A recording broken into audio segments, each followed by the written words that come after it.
Gotta know where to start. Gotta know where to start. Because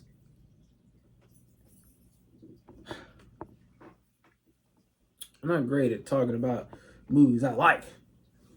Because I can only just say I like it, I love it. It's a great movie, this and that.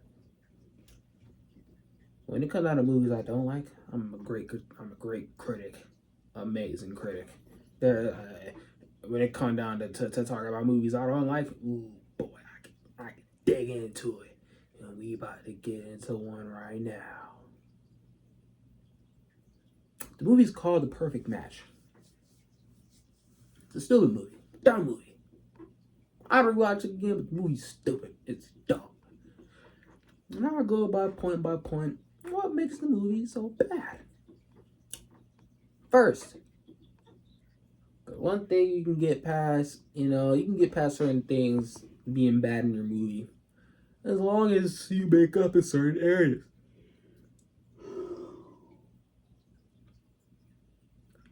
This movie doesn't really make up any. One of those things being camera work. Sometimes you can get away with some booty camera work if the movie's good enough. This is a romantic comedy from the 2010s, and they're not known for great camera work. Comedies in general, but I like me a good rom-com, especially from the 2010s. This being one of those ones. The camera work sucked. You know what I'm saying? And like I said, sometimes you can get away with it, but when the whole thing's bad, you can't get away with bad camera work. And this movie just couldn't get away with bad camera work for me. And it didn't take me out of the movie. Boy, it was bothering me. It bothered me just a little bit, because why can't something be good in this movie?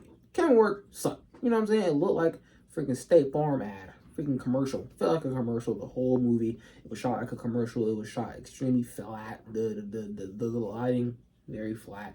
Your typical 2010 rom-com lighting. But it bothered me for some reason in this movie, and I don't know why.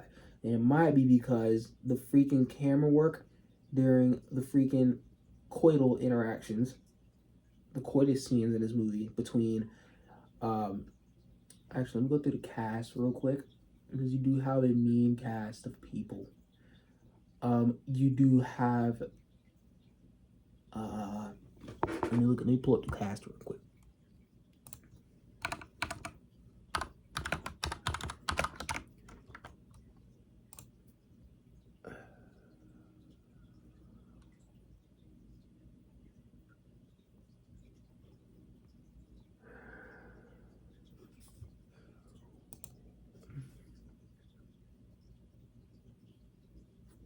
Okay.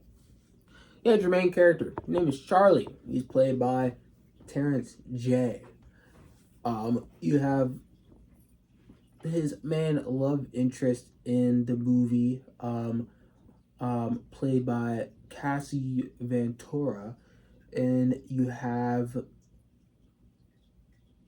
Lauren London. Everybody else doesn't matter. Everyone else doesn't matter. Lauren London doesn't even matter in the movie, but she's in the movie, and I like Lauren London, so she's worth naming. But the main two people worth knowing in this movie is Charlie's character, Terrence J's character, Charlie, and Cassie Ventura's character. Her name was Ava or something like that. But I'll be calling them Terrence J and Cassie, or Terrence and Cassie. Right? Alright. Now I got that out the way. So you had a bunch of coitus scenes with Cassie character. It was like 3 or 4 beautifully shot coitus scenes. The lighting was great. It was almost as if the movie budget, whatever it was, most of it went to making sure these interactions of the coital variety were splendidly shot. And I will say, greatly shot scenes. And actually, you low-key would have ruined the movie even more. They're shot bad. Because what are you doing making an ugly booty scene, right? Some people don't like booty scenes. I find that weird. In some movies, you have people that get shot right in the face. No one bats an eye at it. But people draw the line at people engaging in adult pleasures on the camera, and I think that's strange. Me personally, I like a good butt scene. You know what I'm saying? I don't harp on them. You know, it's not like porn, but like, yeah, good coital scene doesn't bother me. But movie's written horribly, right? Let's get to the story, the writing of the movie. Now that I move on away from the script being bad, the conversations sucked. The literal opening conversation sucked. I might even put a clip in here just to show you how painful, uncomfortable it was to watch. I don't know. But the story is about this man whose, I guess, mother died. His mother died, and dude ain't come back from it yet. And the dude decides to cope with that pain with not committing to anybody, not committing to any woman. You know, he has a group of friends that I guess he sees friends, not family, because he fears losing family. I guess that is the like premise of like his trauma or whatever. But it's just written so weird to me. I just didn't like it because why does it have to be? He just doesn't commit to one woman. I mean, he's been doing this since high school. It sounds like I think he's been doing this since like high school. You know, just one and done. It's not even that he's just, you know, for having long-term situations with these people. It's literally just a bunch of one-night stands. Pipe them once and we're done. I don't even know what freak kind of man are you. You know what I'm saying? You're not gonna go back. You're not gonna go, you know, have the experience again with this person. No, it's just one person and then we're done. I'll never talk to you again. Strange way of doing things. But with Cassie Ventura's character, he does the horizontal tango a few times with her. That is the only woman that he's ever done this with. He actually finds himself falling in love with this woman. Somehow, all their conversations didn't go that far. They didn't talk about much. They barely know each other at this point, or at any point during the movie. They literally, their first interaction was him trying to spit game with her, and prior to him spitting game with her, they come across the short, right? They come across Cassie Ventura's character. And he's like, oh, I bet I can get with her or whatever. And they make like this challenge.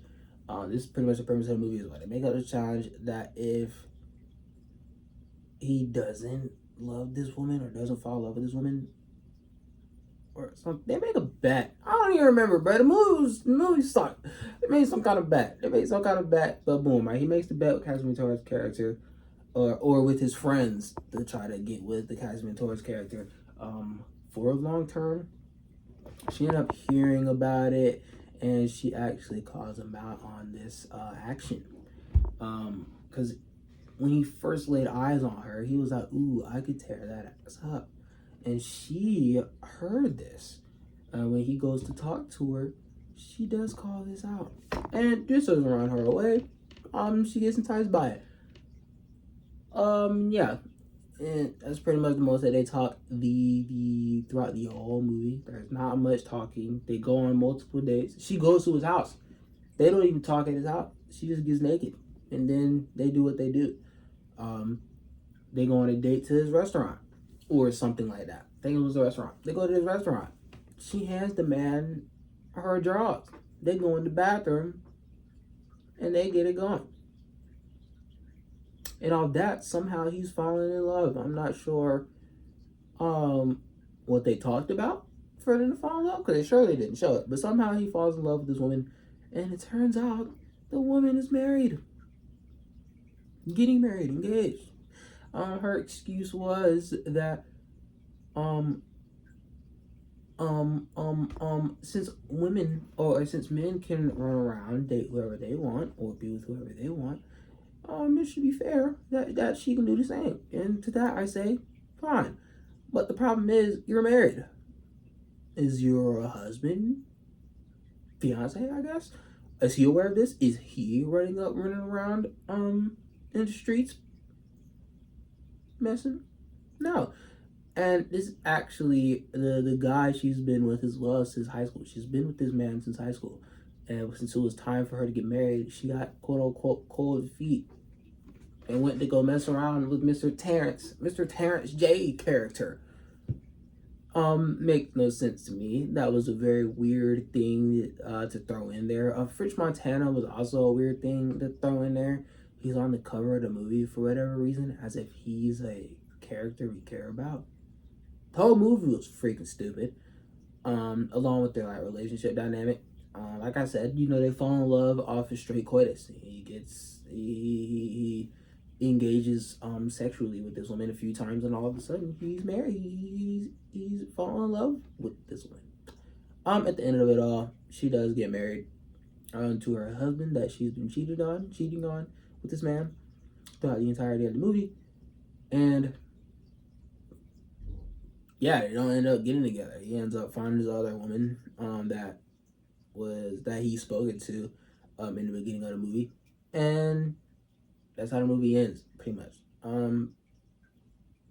It sounds crazy me explaining it, and it also sounds like I don't know what I'm talking about. But this is exactly what the movie is about. Go sit down, go watch the movie. The movie is freaking that stupid. It is that stupid. Yeah, and it looks horrible. So nothing redeems this movie except for the sexual exchanges, because those are the only things that they put effort into when it comes down to this movie. There's multiple other like plot points that they're trying to get to as well. One of Terrence J's friends in the movie is struggling to have a kid. Why do we care about this? I don't know, but he's struggling to have a kid for whatever reason. One guy is about to get married and is having a hard time paying for the wedding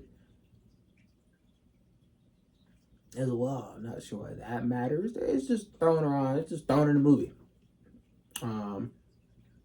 Yeah, the movie sucked.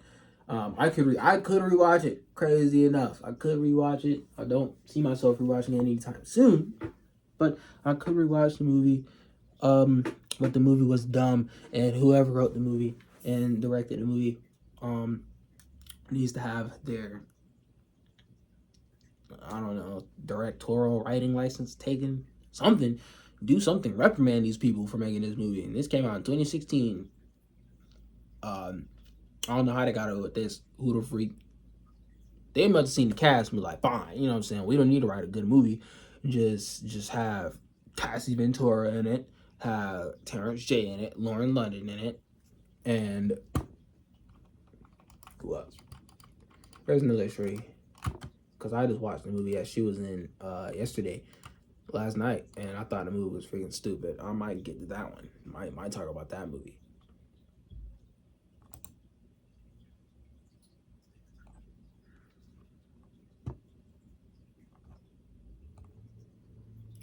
Paula Patton. Yeah. Put Paula Patton in it. The movie's a good movie. Let's throw money at this movie. Let's get this made. Even though it's written like shit, we didn't try with the camera work and the lighting. We're besides in the. Anyways, getting ahead of myself. Getting too far. Floss and weeds. The movie sucked, but it is rewatchable, I think, to a certain degree. The movie, I give it a 5 out of 10. 5 out of 10. I feel like, good middle ground. Somewhere in there. I'm not sure how many 5 out of 10s are worth rewatching, but I feel like this is a 5 out of 10 that is worth rewatching. Like I said, just wouldn't do it anytime soon. If you want to watch the movie, check out the movie, I guess. I'm gonna stop you from doing it, but yeah. I'll catch y'all in the next video. Yeah, like, comment, subscribe, do all the things. Peace.